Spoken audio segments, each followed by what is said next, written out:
Olá, queridas, olá, queridos, como é que vocês estão? Estão bem? Espero que estejam com saúde. E hoje vamos ter um bate-papo aqui muito especial com Daniel Munduruku, que é filósofo, é doutor em educação e é escritor, tem vários livros, várias obras escritas. E vai ser uma grande alegria conversar sobre as lições da ancestralidade indígena para a atualidade. Mais do que nunca, nós precisamos resgatar essas lições ancestrais tão importantes aos nossos tempos, lições que fomos esquecendo na nossa caminhada e que agora se fazem mais do que úteis para o nosso processo de desenvolvimento.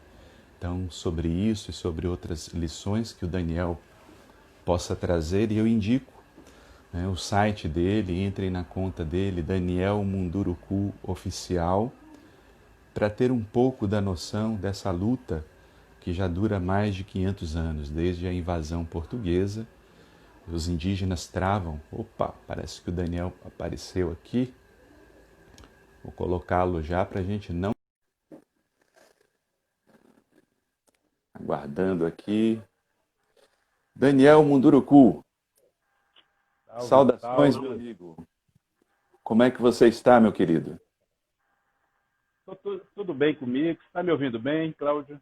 Tô te escutando, tô te escutando. Ah, Turma Sena aí, né? cara. Uma alegria recebê-lo, né? Ficamos conhecendo o seu trabalho através do nosso amigo comum, Cacá Verá, né? Que Aham. esteve recente num bate-papo e é o momento, né, Daniel, da gente resgatar um pouco dessas lições da ancestralidade indígena, que apesar de todo o processo, de toda a política contrária, tem não somente sobrevivido, mas ainda trazido os seus ricos referenciais, né?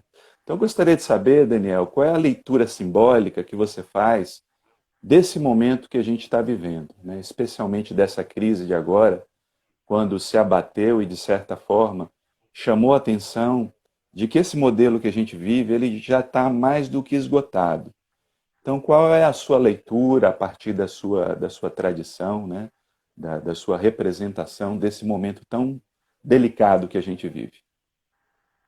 Ô, Cláudio, antes de mais nada, eu queria agradecer a oportunidade de conversar com Oh, você, né, e obrigado, de Pedro. conversar com seus seguidores, né? E provavelmente alguns seguidores meus também estão por aí. É um Claro, a prazer. turma chegando aí.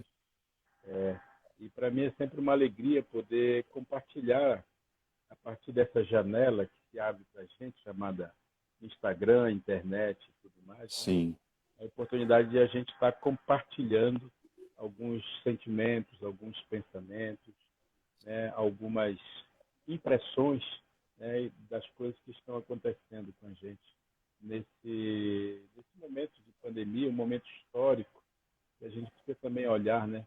Nós estamos é, vivendo um momento histórico que daqui talvez a 50, 100 anos as pessoas vão lembrar, vão falar desse verdade. momento, assim como nós falamos da gripe espanhola há 100 anos atrás, né?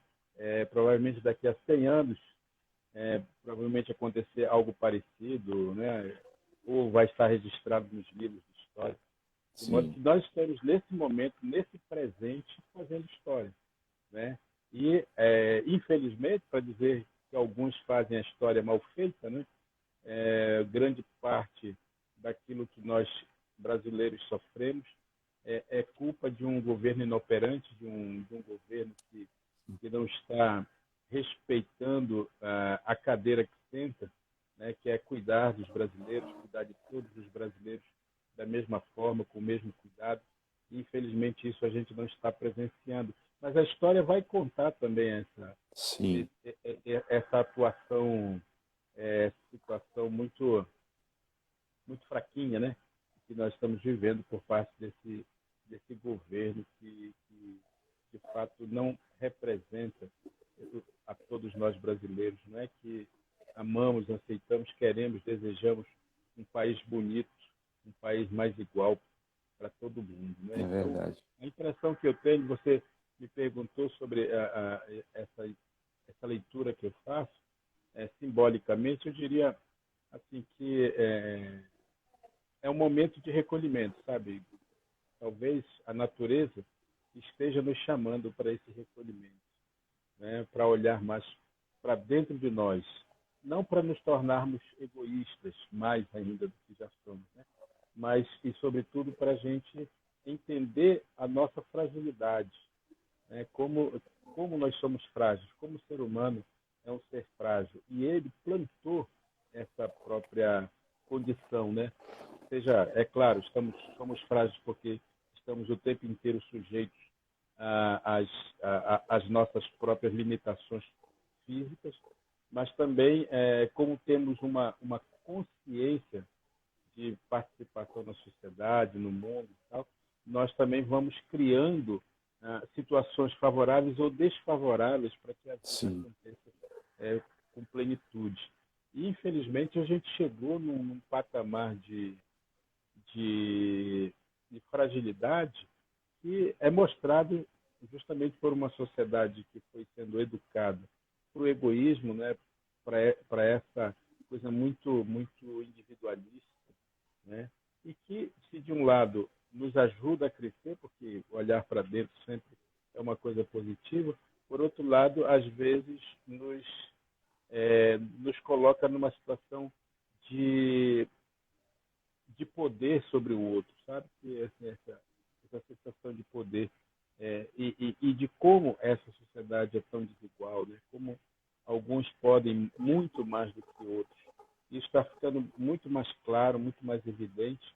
E é claro, eu espero que isso para todos nós sirva também como um aprendizado, né? Para que a gente perceba que é preciso mudar essa relação que a gente tem com a gente mesmo e essa relação que a gente tem com os outros seres que, não sendo humanos, também têm direito à vida. E é verdade, né, Daniel? Assim, passamos por um processo de desconexão em vários níveis e vários sentidos.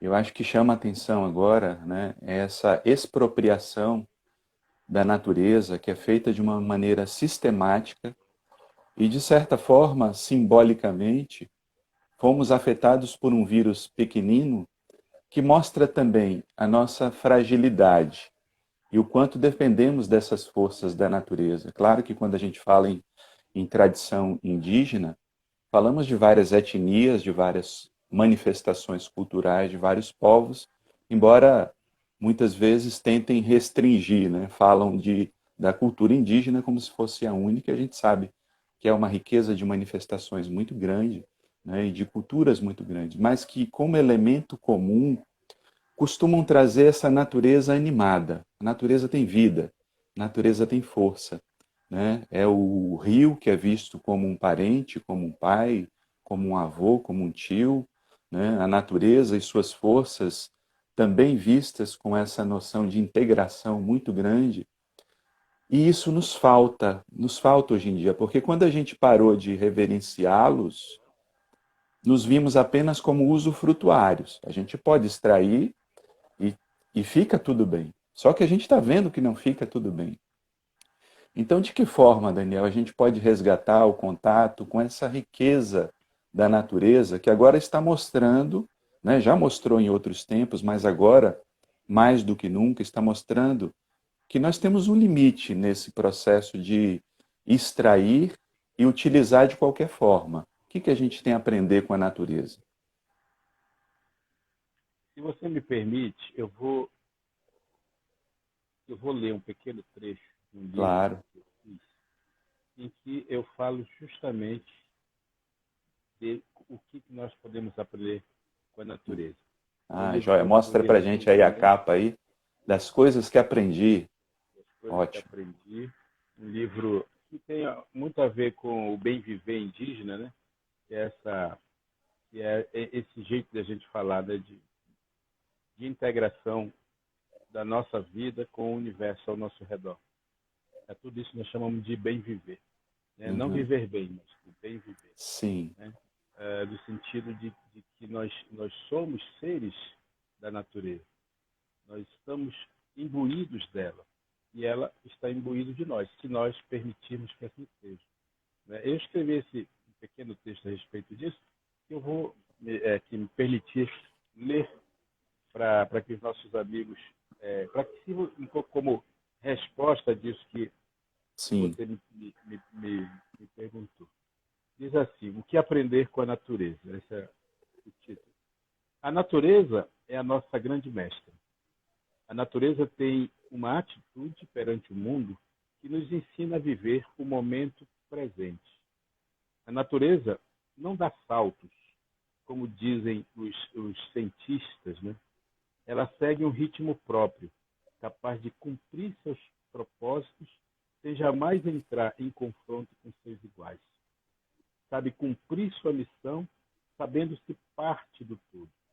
Ela está viva como um sistema cuja única tarefa é equilibrar o universo em que vive. Desde menino, aprendi que é preciso seguir o fluxo da natureza.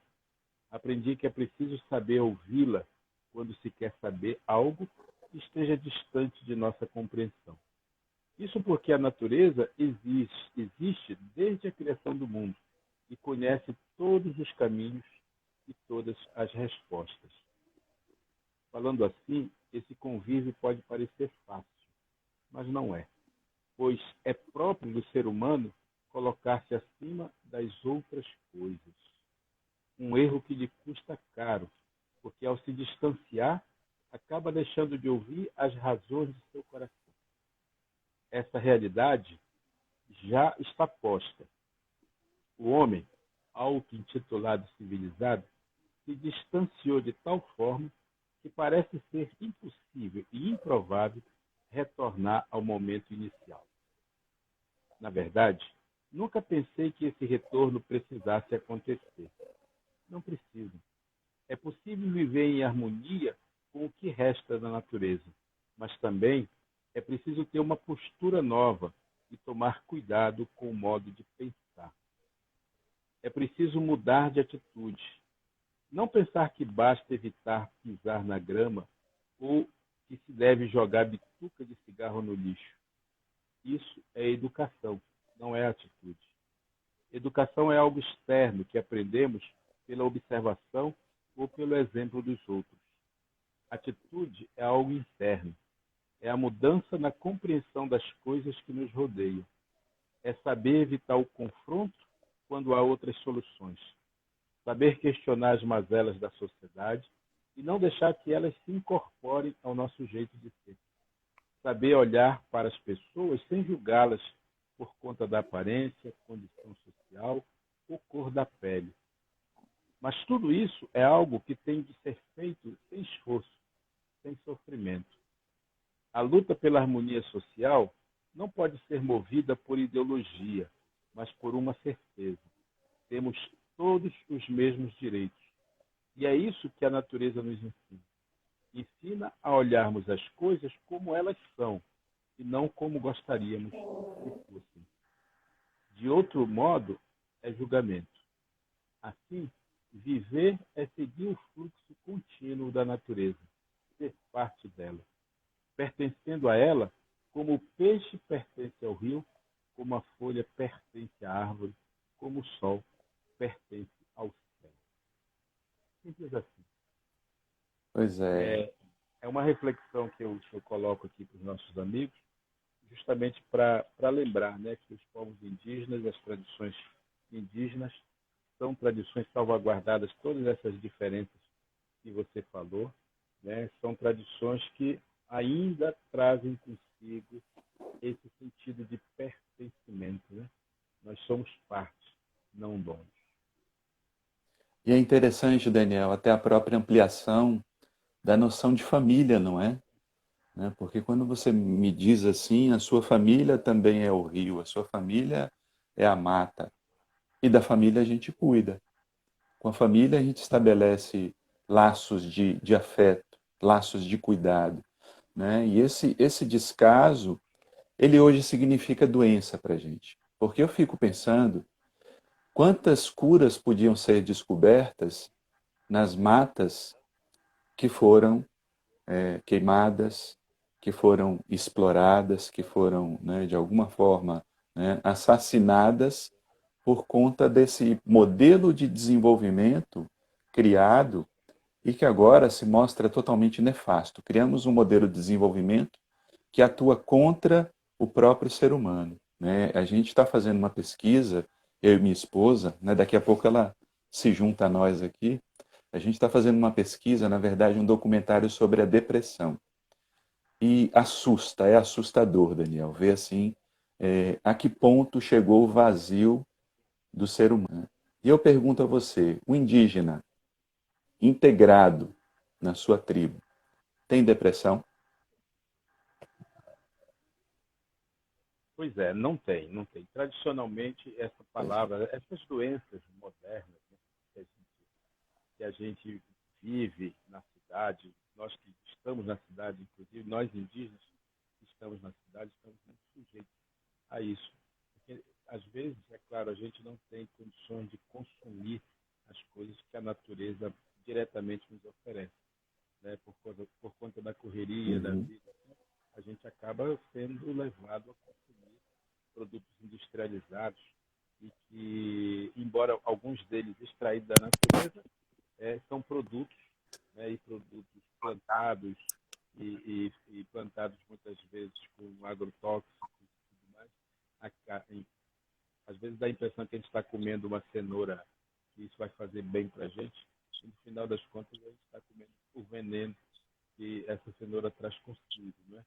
Então, isso não é muito possível a gente se livrar vivendo nesse contexto de cidade, mesmo que a gente esteja o máximo possível integrado mentalmente com a natureza.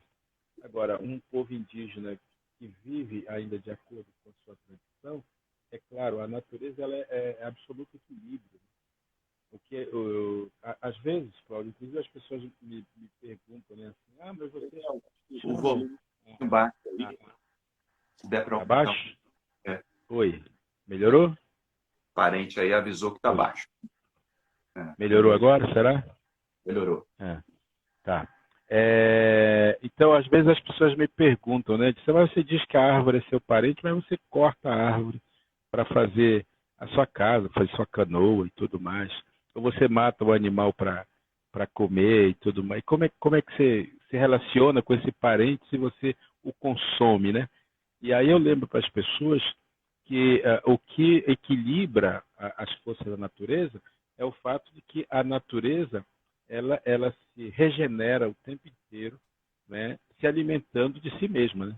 Sim, E quando a gente é da natureza, a gente sabe que o corpo da gente também é alimento para a sim, natureza. Com uma diferença, como nós temos uma consciência, digamos assim, um pouco mais avançada, né? A gente aprende a tratar esses parentes e como seres vivos, mas lembrando que ao nos alimentarmos dele, ao usá-los para as nossas para manter a nossa vida, a gente também precisa agradecê-los por isso. Daí é que nasce todas as ritualizações que as populações indígenas vivem, porque quando a mulher indígena vai lá na roça para plantar a mandioca, para dar um exemplo assim prático, né? Vai lá sim. plantar a mandioca, ela planta a mandioca conversando com o espírito da mandioca. Ela canta, ela conversa, ela pede para que aquela planta cresça e se multiplique e possa alimentar os filhos, porque depois, quando ela morrer, o corpo dela vai ser enterrado ali para também alimentar, e também porque ela está crescendo num solo que já foi alimentado pelo corpo de muitos dos parentes daquela mulher que está plantando. E assim se entende que é uma troca, né? Se entende que é uma interação com a própria natureza, né? Essa ideia de a gente viver no mundo, no mundo como parte da natureza vai nos lembrando, né, que se hoje a árvore deixa se abater para poder servir de transporte, para virar uma canoa para a gente, daqui a pouquinho os filhos dessa árvore vão se alimentar dos corpos da gente, daqueles que a abateram, né? Então, isso ritualizado fica bonito, né? Colocado isso dentro de um contexto mais espiritual, inclusive fica um sentimento de pertencimento, de troca mesmo, né? Então, para mim fica muito muito claro assim que essa harmonia que a natureza nos proporciona é a nossa capacidade de conversarmos, de entendermos que ela nos trata como um igual. Não somos nós apenas que tratamos a árvore como um parente. A árvore também nos trata como um parente. E parente cuida de parente, né? Essa é a lógica do parentesco, né? São dois entes que formam um par, né? É o parente. E esse parentesco, essa ideia de chamarmos o rio de avô, né, a terra de mãe, não é só retórica. As pessoas, coisa poética, bonito, os índios são todos poéticos. Não, isso aí é uma realidade que está inscrita no corpo da gente, né? É uma verdade que não precisa a gente ficar escrevendo nos livros, né? Quem vive essa realidade não precisa estar reproduzindo isso como se isso fosse uma sabedoria antiga, daquelas que nos vão levar para o céu. Não, isso é só a existência, isso é o que a gente chama de bem viver, não é? De bem viver bem nesse lugar, no lugar que a gente está, sem se estressar, né? Porque a natureza não deixa a gente se estressar, não é? Porque quando a gente se estressa, a gente não, sai da harmonia, a gente não consegue mais se harmonizar. O estressado é aquela pessoa que nós chamamos para isso, né, dentro da nossa tradição, tem uma palavra, né? A gente fala de panema. A pessoa panema é quando ela está assim fora do seu eu, né? O panema quer dizer azarado. É uma pessoa azarada. E o azarado, ele é uma pessoa desequilibrada, porque ele não vai conseguir caçar, não vai conseguir pescar, não vai conseguir viver em harmonia com as outras pessoas. Então, essa pessoa, né, que nós chamamos de panema, que também tem significado de podre, né? É só pensar que Ipanema, por exemplo, significa rio podre. Tem moças que gostam de ser garotas de Ipanema, né? Mas, na verdade, a palavra Ipanema quer dizer rio podre, rio estragado, né? É um lugar que o rio desistiu de correr. Quando o rio desiste de correr, ele fica podre, fica parado. Então, uma pessoa desequilibrada é aquela pessoa que parou, desistiu de correr, né? Está estressado, eu desisti de me movimentar, né? E aí a pessoa fica mesmo azarada, a pessoa fica confusa, a pessoa fica desequilibrada, enfim. E isso, quando a gente se junta com a natureza e consegue que a natureza nos ensine, né? A gente vai mantendo esse equilíbrio permanentemente. Que coisa, né? E a gente vê, por exemplo, poluímos o ar que a gente respira, ou seja, até isso houve uma desconexão, né? Poluímos a água, que será a nossa fonte, a base da nossa fonte. Hoje você vê como chega a insanidade, porque mesmo que a produção seja orgânica, se a gente polui os lençóis freáticos, de alguma forma, até essa produção, que é uma produção mais saudável, que respeita a terra, ela vai ser contaminada, né? Então, nisso a gente vê um processo assim, de transformação, e o pior, né? A cultura capitalista, né? O pior que ela tem é a questão do acúmulo. Porque consumir vira sinônimo de dar valor à pessoa. Acumular parece ser uma meta, porque ter um patrimônio e deixar um patrimônio se transforma em algo assim muito, muito buscado e reproduzido, né? Na tradição, na ancestralidade indígena, existe acúmulo.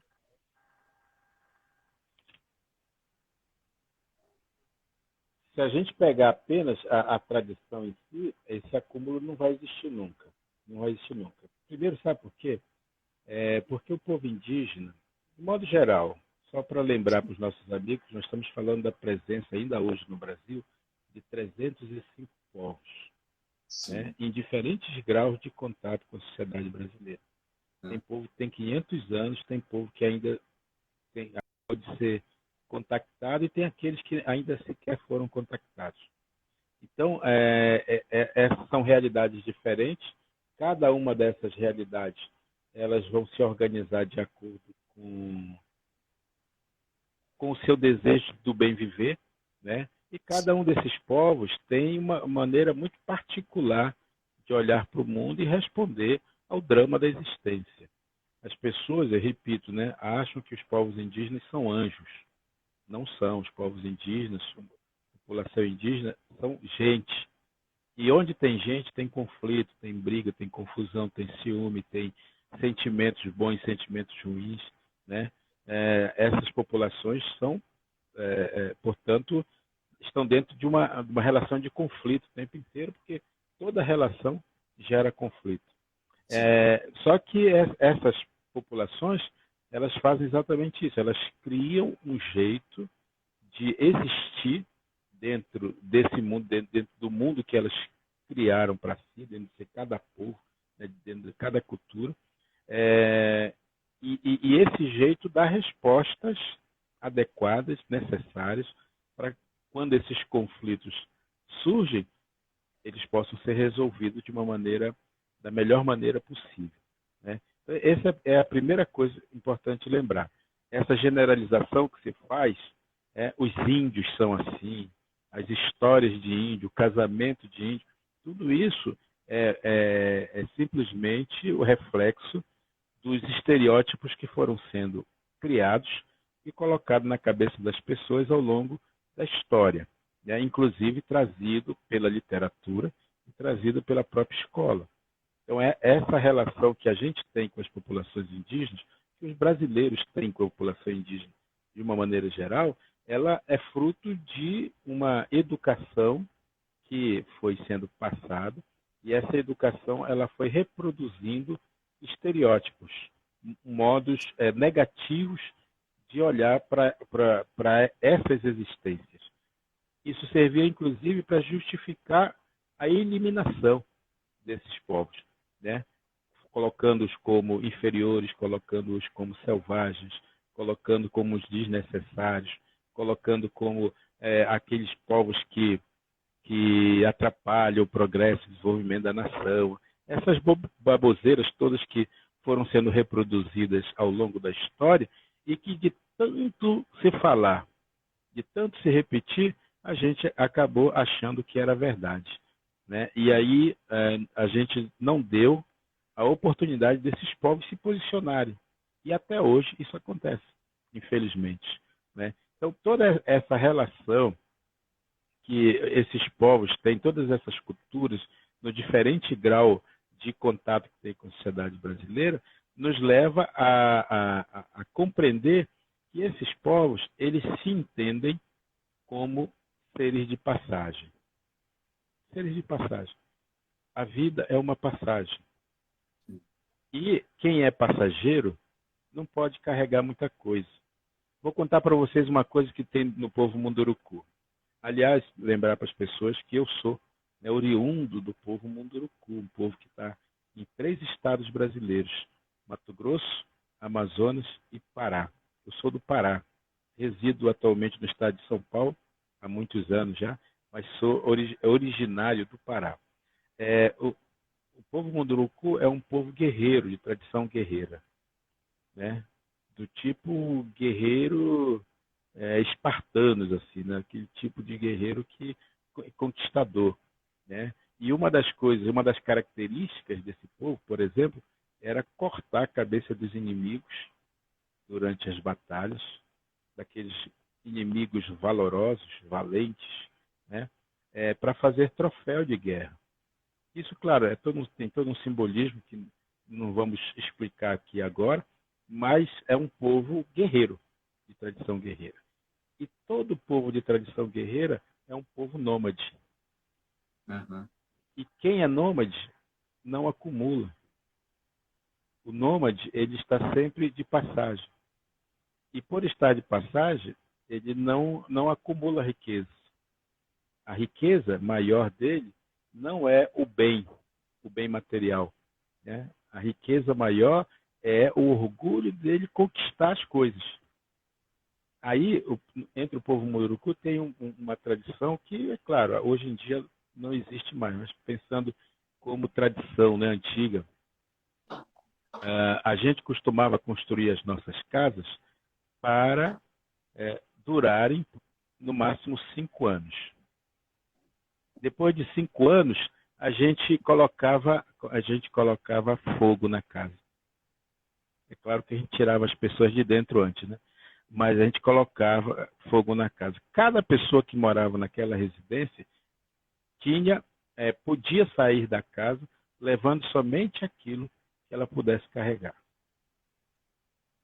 Isso tinha uma explicação dupla. Uma era por uma questão de higiene, né? São casas de palha, casas de madeira, e com o passar do tempo, esse material se deteriora. E muitas vezes começa a acumular insetos, acumular aranhas, escorpiões, cobras, né? Então, por uma questão de higiene, a gente queimava a casa. E é claro, depois, antes disso, a gente, claro, já tinha construído uma nova casa, né, para a gente mudar, mas, e sobretudo, tinha uma outra explicação para isso, que os avós repetiam para a gente.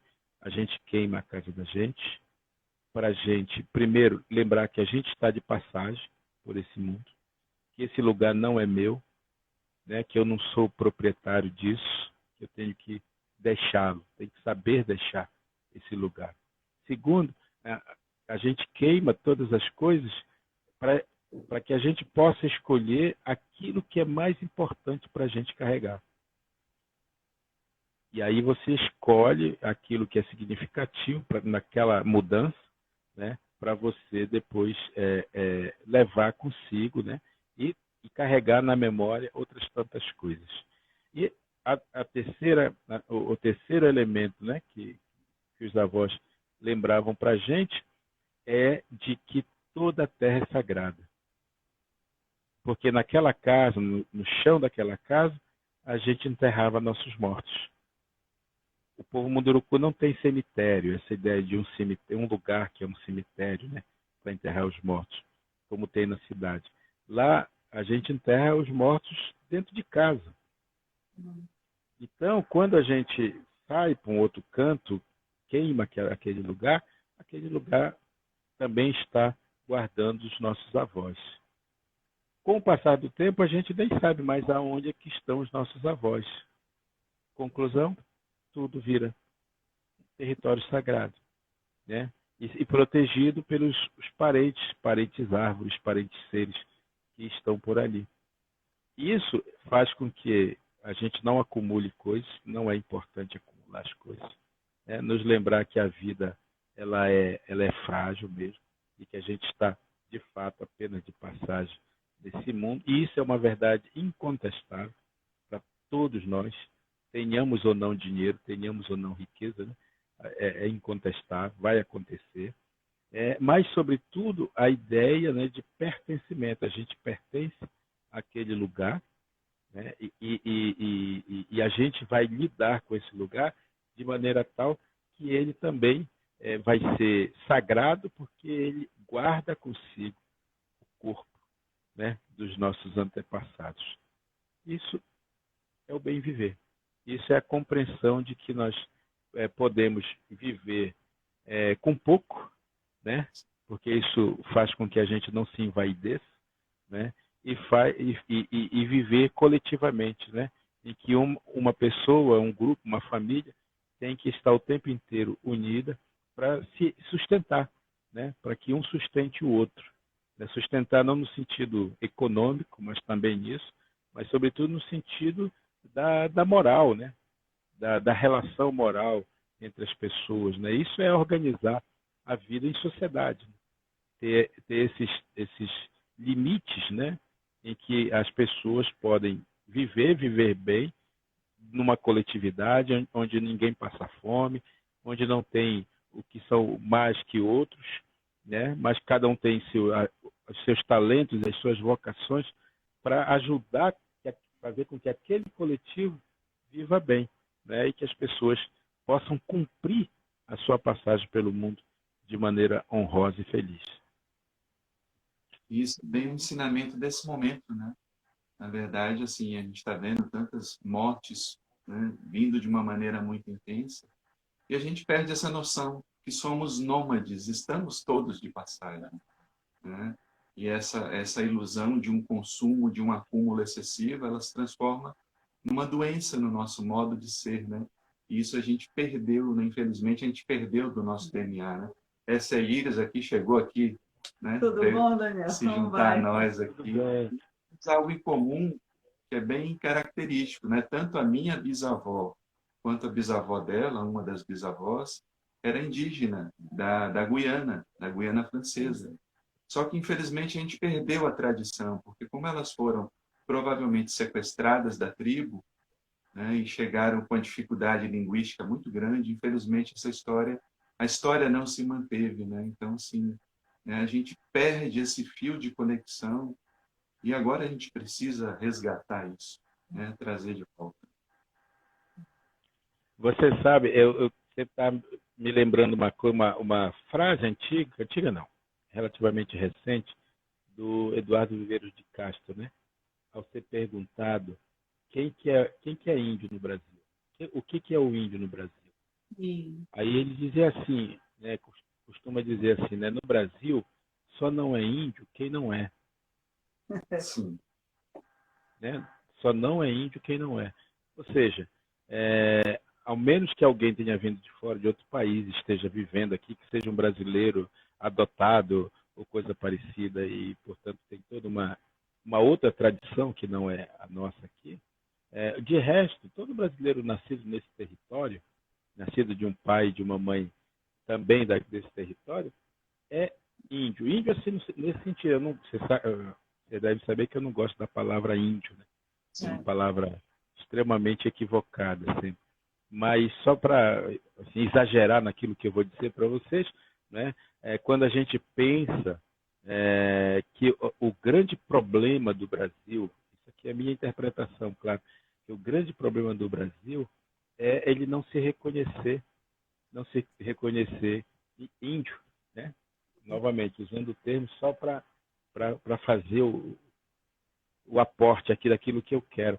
E eu costumo dizer para as pessoas assim que o Brasil é que nem um adolescente, né? O Brasil é um país adolescente, que é um país relativamente novo, né? Mas o Brasil é que nem um adolescente. E o grande conflito do adolescente é justamente crise de identidade, né? E o Brasil, esse Brasil adolescente, ele traz consigo uma crise extremamente grande. E o adolescente, quando ele vai no espelho, ele normalmente ele enxerga aquilo que é defeito nele. O adolescente vai encontrar espinha, vai encontrar cravo, vai encontrar coisas que ele não gosta nele mesmo, né? E aí, ou ele tenta destruir aquilo com veneno, com remédio, com pomadas e tudo mais, né? Ou ele se aceita desse jeito, do jeito que ele é. O que deixa de ser um defeito, portanto, né? Quando a gente aceita as nossas próprias fraquezas, né? Elas deixam de ser um defeito. Só que esse adolescente, quando vai no espelho, o espelho tem um pouco essa característica, né? Ele nos mostra o que está atrás da gente. Nós estamos nos olhando no espelho aqui, né? Eu estou vendo que atrás de mim tem uma coisa e vocês estão vendo que atrás de vocês aí tem um quadro bonito, por sinal. Então imagine que isso aqui é o passado que está atrás da gente. E esse adolescente, quando ele olha no espelho e vê o que tem atrás dele, ele aprendeu, desculpa, ele aprendeu a não gostar do que ele vê. Né? Porque o que ele vê, esse adolescente brasileiro, no Brasil, quando ele olha para trás, ele vê negros e indígenas. Exatamente. Que é a origem dele. Aí, como nós aprendemos a não gostar nem de negros nem de indígenas, a gente resolveu tapar o espelho, né, para não enxergar o nosso passado. E aí a gente olha para aquilo que ensinaram a gente a gostar, né, que é nosso 10% de europeu. Aí a gente se curva, faz bate continência para a bandeira do outro, né? A Exato. gente começa Uma a fazer, independência. né?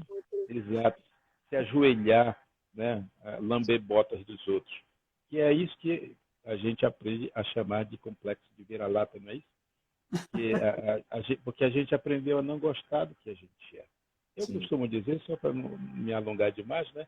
Que o Brasil ele só vai avançar, de fato, quando ele se reconciliar com o passado. Sim, com certeza. Quando ele olhar para trás e começar a se descobrir, né? É. Porque na tradição, isso é uma coisa que eu aprendi, seja lendo, seja ouvindo, seja vivendo as coisas, que a tradição ensina para a gente que o que nos empurra para frente não é o que está à frente. O que nos empurra para frente é o passado, é o que está atrás. Atrás serve como uma mola, aliás, quem atira com arco e flecha sabe disso, né?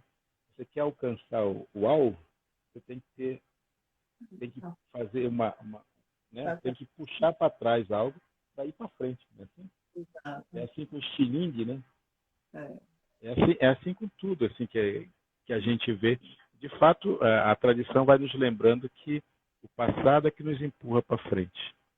Se o Brasil se reconciliar com esse passado, Sim. ele vai chegar aonde ele deve chegar, sabe? Que é ser o país mais maravilhoso do mundo, que a riqueza do Brasil é a sua diversidade, sabe? E isso não é frase feita.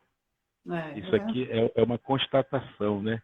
De saber que o que nos torna tão especiais no mundo, e eu particularmente já andei em vários lugares do mundo, né? Fui olhando, fui observando isso, o que nos torna tão significativos, tão bacana na nossa quase identidade, porque quando a gente deixar de ser adolescente, é que a gente vai conseguir dar esse salto para frente. O que nos faz assim, tão legal é justamente o fato de não sermos iguais, né? Temos um país múltiplo, nós temos uma multiplicidade desse país. É o que nos dá a nossa característica e eu diria, é a nossa identidade, que ainda não foi descoberta pela maioria dos brasileiros. Verdade. É interessante que eu estava fazendo uma outra live agora, né?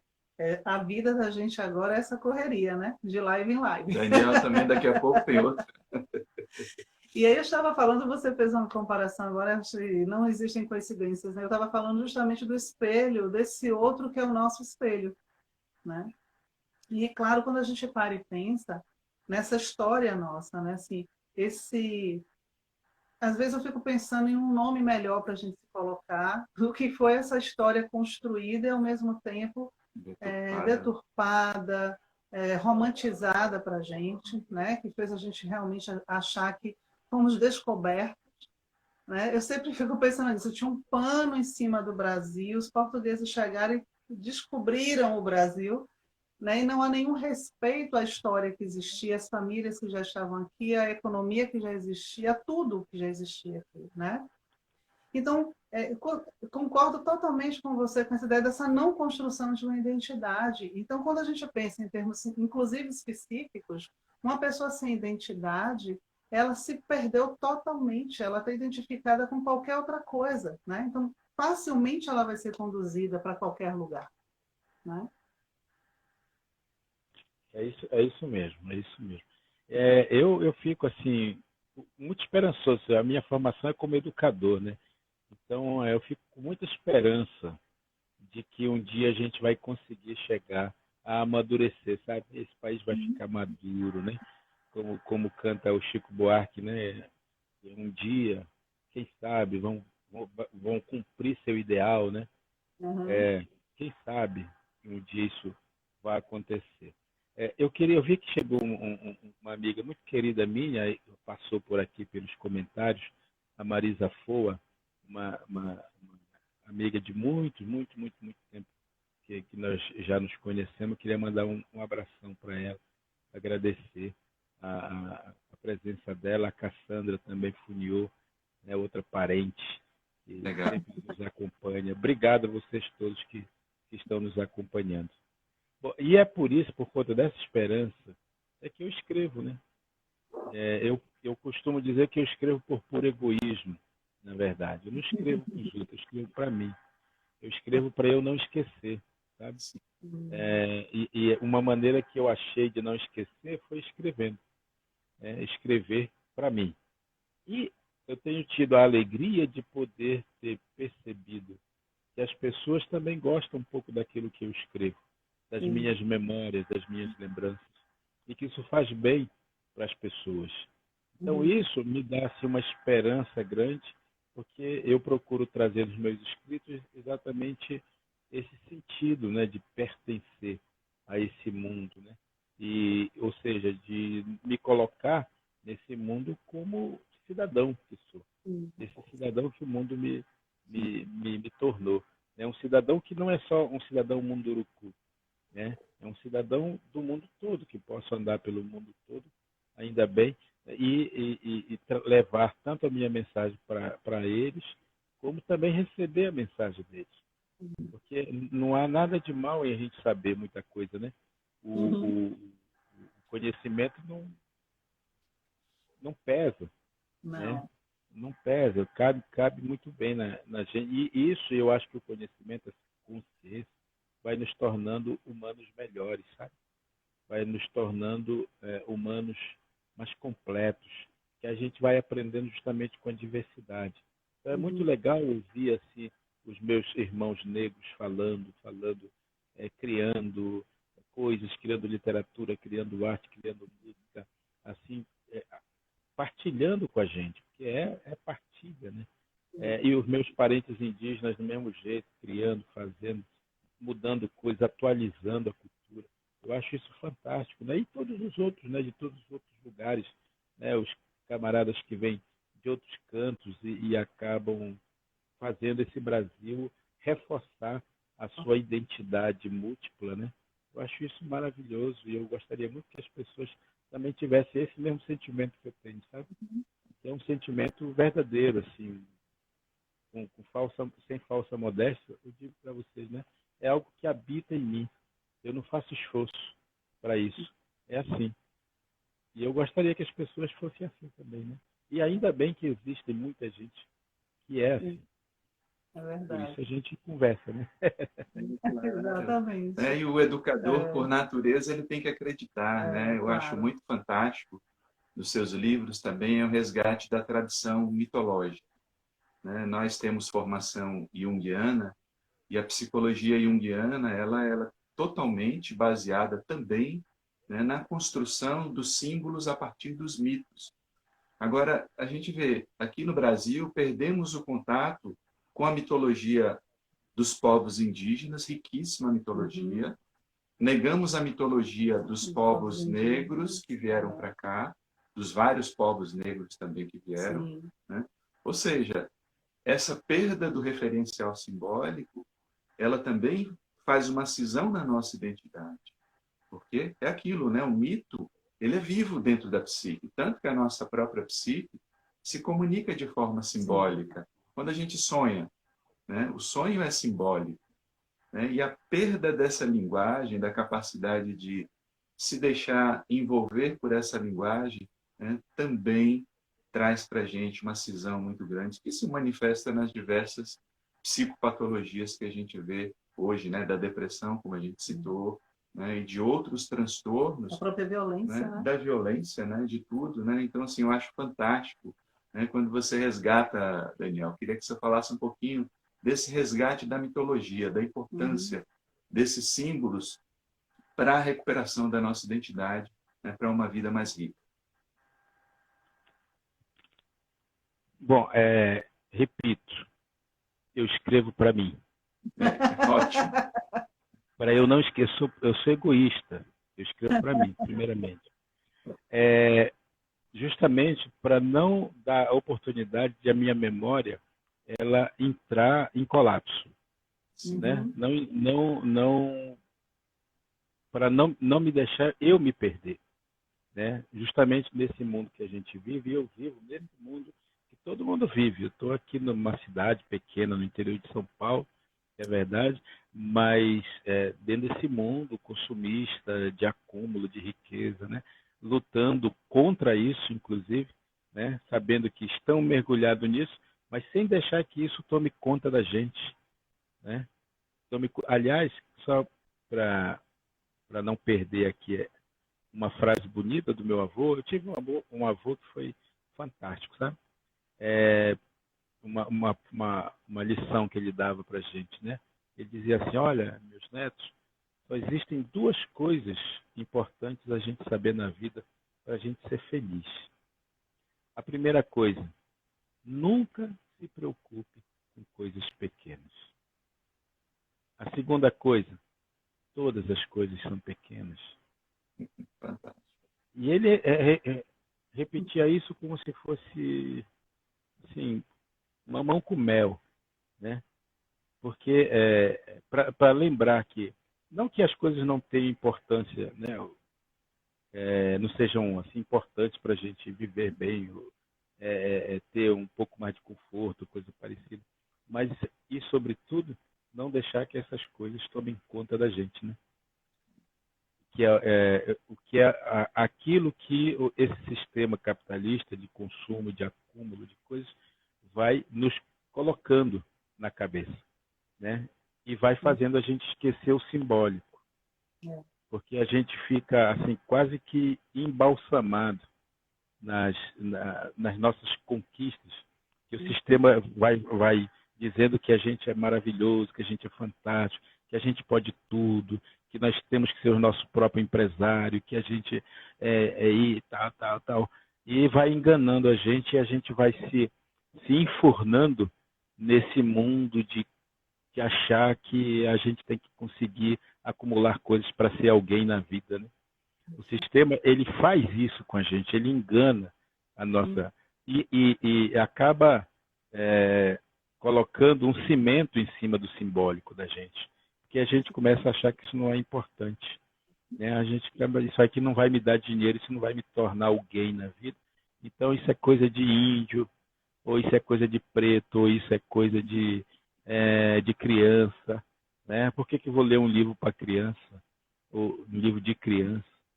Por que eu vou me importar com essas coisas tão a se falar de estrelas, de lua, de origem, né? E mesmo quando as pessoas, sendo religiosas, frequentando templos, elas separam muito uma coisa de outra. Elas separam a vida cotidiana delas da crença que elas têm. E a crença é um pouco ainda uma possibilidade de o simbólico continuar existindo na vida da gente. Só que as pessoas fazem isso automaticamente. E elas acham que isso é o suficiente para elas irem para o céu, né? E ficam um pouco repetindo sempre os mesmos mantras, né? Não que os mantras sejam ruins, não, mas mantras no sentido pejorativo, inclusive, né? Aquelas mesmas ideias de sempre, quase sempre pedindo coisas, quase sempre implorando que dê tudo certo na vida, né? Ou quase sempre querendo convencer o outro que o que elas conquistam porque elas são melhores perante os olhos de Deus, e Deus privilegia essa pessoa e não aquela. Então, se ele me privilegia, né? E eu fico pensando isso quando alguém coloca no carro lá nos para-choque, para-brisa dos carros, ele, foi Deus que deu, presente de Deus.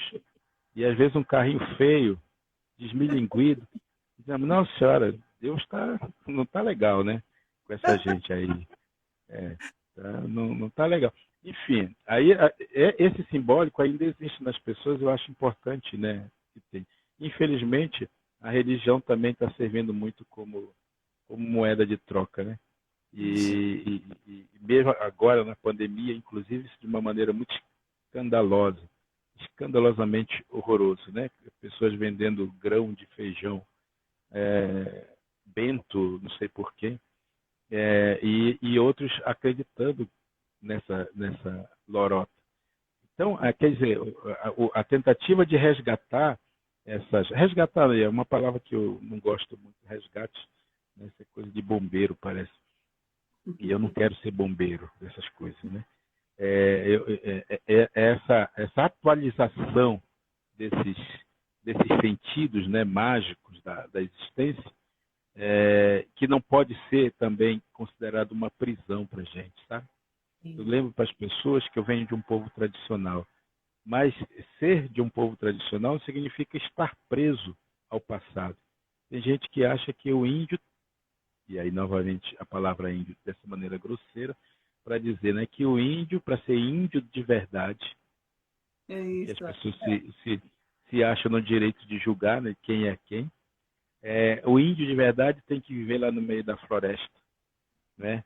Aí quando você vem para a cidade, estuda, se forma, escreve livros, ganha prêmios em vários setores da vida, aí você, então você não é mais índio de verdade.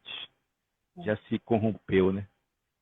E isso é algo que está muito no imaginário dos brasileiros, né? Infelizmente, eu diria, mas o educador tem sempre esperança, e eu tenho a esperança de que isso vai passar, né? E a gente vai chegar ainda no lugar que a gente merece.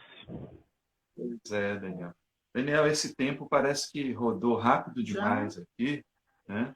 Mas vamos aproveitar esse minutinho final aí para você deixar alguma palavra aí que venha do seu coração aí, que está escutando a gente, que eu agradeço essa turma, né, bonita que passou aí, né? Nossos parentes, né, todos aí que chegaram, amigos e amigas. Então, deixa para a gente concluir aqui esse nosso bate-papo ou deixar um intervalo para uma próxima oportunidade a gente se reencontrar. Gostei muito de conversar com vocês. Estou vendo aqui que tem uma galera boa participando, né, com a gente. Espero que fique no coração de vocês como uma tentativa nossa de amenizar um pouco o sofrimento que a gente está vivendo, né? Hoje tem a triste notícia de que serem mais de 68 mil brasileiros que já morreram da Covid. E eu queria, inclusive, prestar minha homenagem, né, a todas essas pessoas, desejar que eles façam uma boa viagem ao mundo espiritual, onde quer que seja esse mundo, e também me solidarizar com os parentes, com os amigos que perderam, né, pessoas próximas. Eu desejo muita paz, né, muita serenidade, né? Isso tem que servir para a gente ser mais humano. E eu desejo muito, né, que as pessoas entendam que ser humano significa também a gente respeitar o que o outro é, né, na sua integridade. Não desejar que o outro seja o que a gente é, mas fazer com que o outro seja o que de fato ele é, né? E essa tolerância, né, de vida de um com o outro é que nos torna pessoas mais felizes, sabe? E eu quero muito que as pessoas sejam felizes, entendendo que só é possível ser feliz plenamente se os outros seres também possam ser felizes. Um beijo para vocês, muito obrigado por esse momento. E contem comigo, quando quiserem, é só chamar que eu sou facinho. Se as pessoas quiserem encontrar meus livros, tem uma livraria online que eu mantenho, livrariamaracá.com.br. Tem todos os meus livros lá e livros de outros autores indígenas, inclusive do nosso querido amigo Cacá Verá. Sim, tá bom? Livros Beijão lindos. pra vocês. É bom lembrar que tem muitos livros para criança também, são lindos. É isso aí. Ok, querido. Obrigada, querido. Até a próxima, muito obrigada. Viu? Se cuida. Grande Tchau. Abraço. Tá bom. Gente, obrigado aí por nos acompanhar. Viu? Até a próxima. Tchau, queridos. Até a próxima. Tchau, tchau. Obrigada.